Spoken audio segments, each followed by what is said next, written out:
Le Seigneur soit avec vous. Bonne nouvelle de Jésus-Christ selon Saint Jean. Jean au chapitre 17, les versets 20 à 26. En ce temps-là, les yeux levés au ciel, Jésus priait ainsi.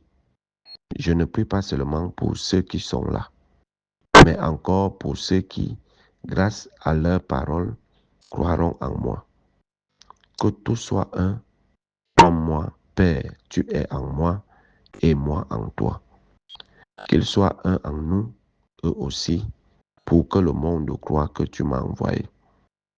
Et moi, je leur ai donné la gloire que tu m'as donnée, pour qu'ils soient un comme nous sommes un. Moi en eux et toi en moi. Qu'ils deviennent ainsi parfaitement un, afin que le monde sache que tu m'as envoyé et que tu les as aimés comme tu m'as aimé.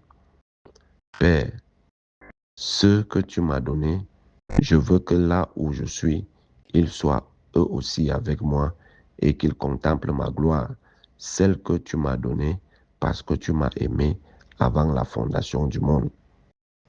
Père juste, le monde ne t'a pas connu, mais moi je t'ai connu et ceux-ci ont reconnu que tu m'as envoyé. Je leur ai fait connaître ton nom et je le ferai connaître pour que l'amour dont tu m'as aimé soit en eux et que moi aussi je sois en eux. Acclamons la parole du Seigneur. Louange à toi, Seigneur Jésus. Bien-aimés de Dieu, chers frères et sœurs en Christ, loué soit Jésus-Christ. Loué soit le saint nom de Jésus-Christ.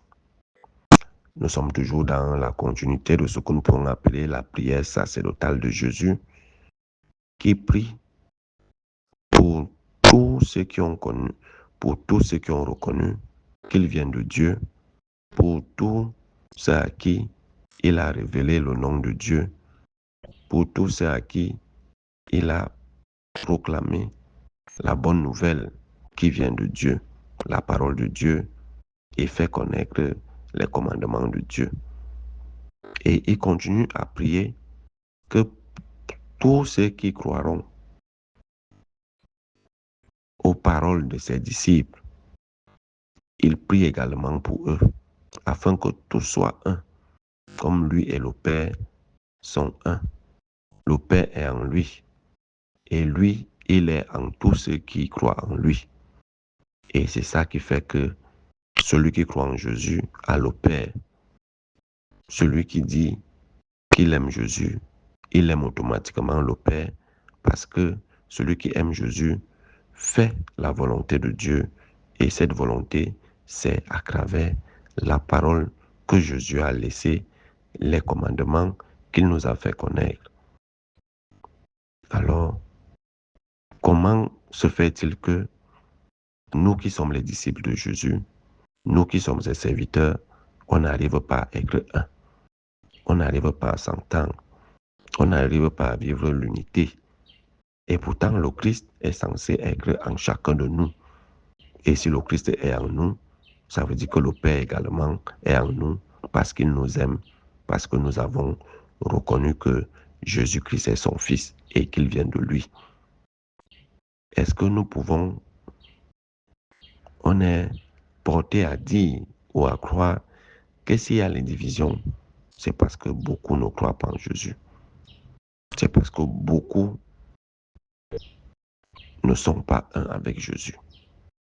Beaucoup ne sont pas remplis d'Esprit Saint. C'est parce qu'ils ne connaissent pas Dieu. Ils ne l'ont pas connu Dieu. Celui qui connaît Dieu aime. Il aime. Et qui aime Dieu va promouvoir l'unité, le vivre ensemble, la paix, la fraternité. Il ne va pas chercher à être instrument de division. Il ne va pas chercher à être instrument des zizanies. Alors, chers frères et sœurs,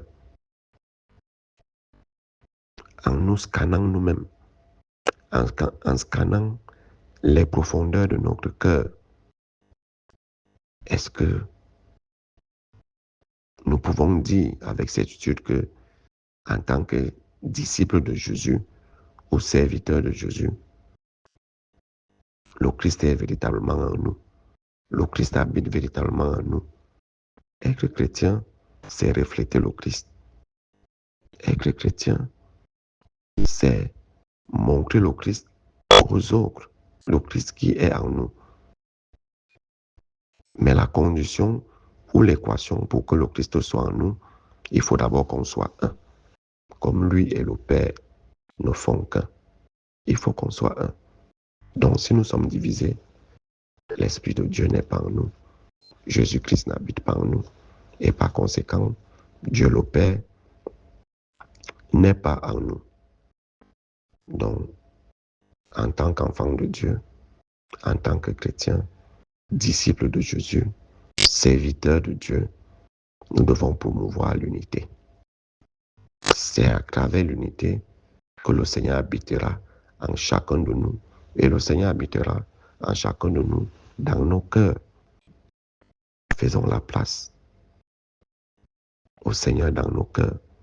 Le Christ le dit, ce n'est pas ce qui entre dans la bouche de l'homme qui le souille, c'est ce qui sort de l'homme.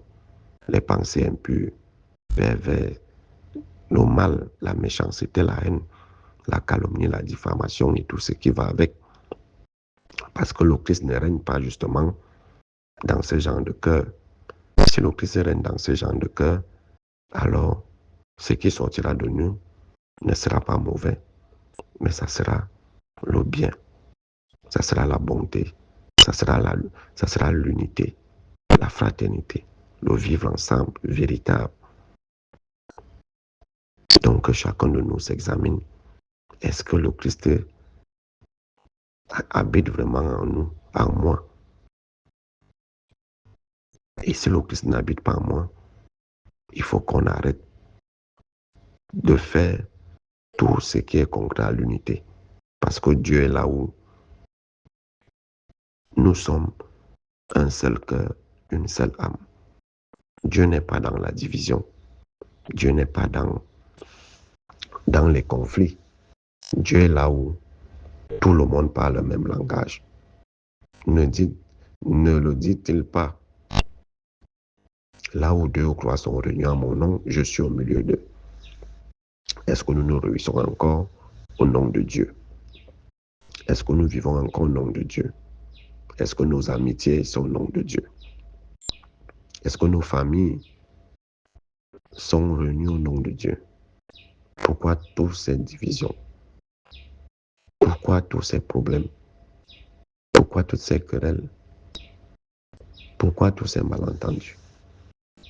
Pourquoi n'arrivons-nous pas à faire un? Pourquoi n'arrivons-nous pas à revêtir l'Esprit de Christ, l'Esprit Saint, qui nous doit nous conduire à la vérité parfaite, qui fait de nous les enfants de Dieu, les enfants d'un même Père, d'où notre Père qui est aux cieux. Alors cultivons l'unité, cultivons la paix, cultivons l'harmonie, cultivons le vivre ensemble, et le Seigneur habitera en nous. Et si le Seigneur habite en nous, son règne est présent. Et tout ce que nous demanderons à son Père en son nom, il nous l'accordera. Ce sont ses paroles.